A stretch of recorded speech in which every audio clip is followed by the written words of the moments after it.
Hospital workers of Reddit, what happens there that's hidden, but that we should know about? Sometimes when people die, we just put an oxygen mask on them and wheel them through the corridors.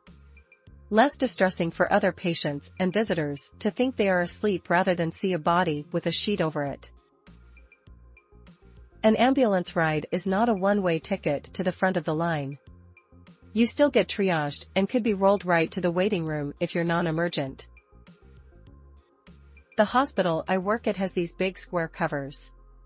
When I first started, I would see transport staff pushing these things around the halls.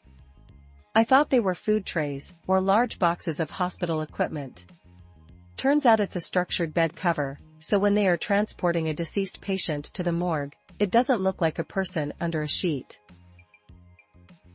Surgeon here. We listen to music in the OR. Most people seem surprised when they hear that. I haven't seen it on here yet, may have missed it, but I'll add. You, as a patient, have every right to refuse any test or treatment or even leave. At any time. For any reason.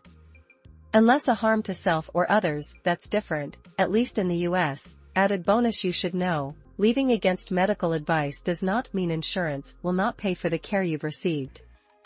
Your insurance will still be billed the same as anyone else who stayed the whole time till discharge. But if you leave within 4 in your arm, we will call the police to find you and bring you back to remove it, because of drug abuse. I am an ICU nurse. I had a patient who was declared brainstem dead. The family did not want him to become an organ donor, so we withdrew treatment. I switched off the ventilator, pumps etc. and extubated the patient. A few moments later the patient displayed Lazarus sign, which is a reflex that causes the patient to raise their arms in the air. I was by no means new to the role, but this really scared me as I had never even heard of it, let alone witnesses it.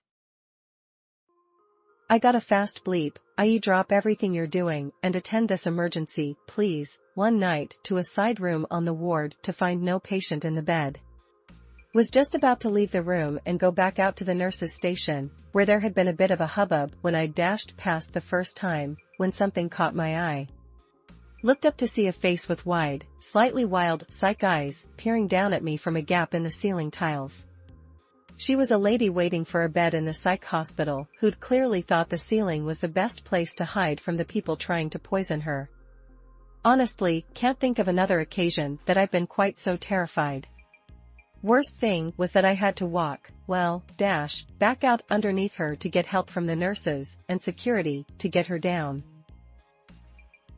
If you come into the ER drunk, there is guaranteed a pool of bets on your blood alcohol level, possibly with odds if there's a pharmacist available to do the math for us. In the ICU, you spend a lot of time keeping corpses alive until their family comes around or their body gives out, "Oh, Jesus ain't ready for her yet." Yes, Jesus is ready for her, we're just actively delaying it.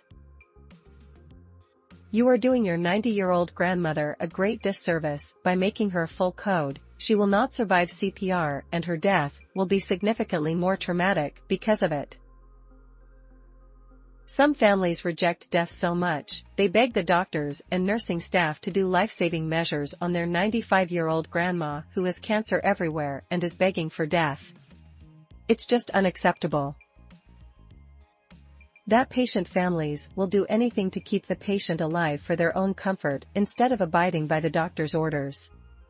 For example, feeding an intubated patient a hamburger because he's hungry when they are already getting tube-fed and ordered not to interfere with the vent or trach. This has resulted in many patient deaths than you think. In most older hospitals, the pharmacy is just a couple of feet away from the morgue. I know one. I used to manage hospital laundry services. Medical waste, body parts etc., gets accidentally thrown in the laundry more often than you'd expect. Also needles and all sorts of other medical devices and personal items.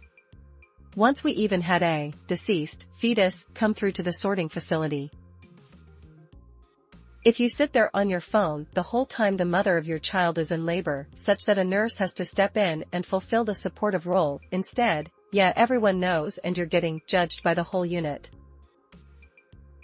People abusing nurses, and when the nurses report it, nothing happens. Nurses deserve safety, and the attackers deserve accountability. That all the sweet treats and food you bring in for the units to eat usually only go to day shift and night shift gets left out of yummy goodness. Someone died in the bed you're sitting in. More often than not, they're beyond short-staffed. Most don't judge as much as you may think. As for myself, a former medical professional, I don't care what drugs you take or how much you drink. I just want the truth so I can provide the best plan of care for you. For example, if you're an alcoholic or addicted to benzos, I need to know to prepare for possible withdrawals that can become deadly. When nurses/MDs etc. are laughing/joking with each other, it is a coping mechanism.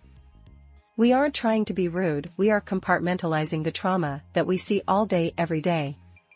If we don't lighten the load, we would cry all day and never come back to work. It's literally the only way to watch a baby die and then deal with screaming Karen next door without punching them in the face.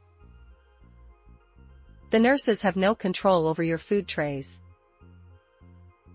Do everything to keep them alive only serves the family's feelings, not the patient.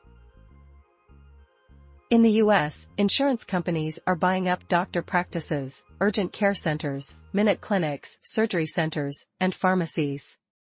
This is centralizing all the profit under an organization notorious for screwing over medical providers and patients alike, and there's a real risk of insurance companies steering their customers towards centers owned by that insurance company without transparency.